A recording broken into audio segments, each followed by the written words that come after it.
वडे बघा कसे कुरकुरीत झालेले आहेत.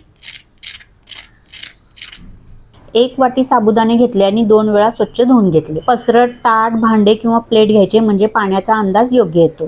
उभ्या भांड्यात साबुदाणे भिजवायचे नाहीत. उभ्या भांड्यामध्ये पाणी जास्त मावते आणि साबुदाणे जास्त पाणी शोषून घेतात, मिश्रण ओलसर होते. साबुदाणे ताटामध्ये पसरून घ्यायचे आणि ते भिजतील इतकंच पाणी टाकायचं. खूप जास्त वरपर्यंत पाणी टाकायचं नाही. साबुदाणे रात्रभरासाठी भिजवून घेतले. मऊ मोकळे भिजलेले आहेत आणि मोत्यासारखे दिसत आहे. वड्यासाठीचं मिश्रण आपल्याला कोरडं पाहिजे. ओलसर साबुदाणा आपल्याला घ्यायचा नाहीये.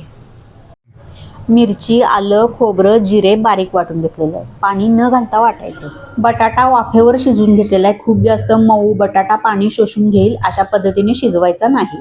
साबुदाणे थोडेसे मळून घ्यायचे, थोडेसे साबुदाणे मोडून घ्यायचे म्हणजे तेलामध्ये फुटत नाही. बटाटा किसून घ्यायचा म्हणजे मिश्रणामध्ये व्यवस्थित मिक्स होतो. आता त्याच्यामध्ये टाकूया वाटलेला मसाला, शेंगदाण्याचा कूट, मीठ, साखर, लिंबू आणि कोथिंबीर आणि पुन्हा एकदा मिश्रण मळून घेऊया. बटाटा एक मध्यम आकाराचा वापरायचा. खूप जास्त बटाटा घातला म्हणजे 2 बटाटे घातले तर काय होतील की बटाटे तेल शोषून घेतात आणि वडे तेलकट होतात. हाताला थोडंसं तूप लावून घ्यायचं म्हणजे मिश्रण हाताला चिकटत नाही. आता लिंबा एवढा गोळा घेतला आणि हातावर मळून घेतला. वडे थापताना पातळ थापून घ्यायचे आणि काठाला तडे नाही जायला पाहिजे. वडे पातळच थापायचे म्हणजे छान कुरकुरीत होतात, आतपर्यंत भाजले जातात आणि पुरीप्रमाणे टम्म फुगतात.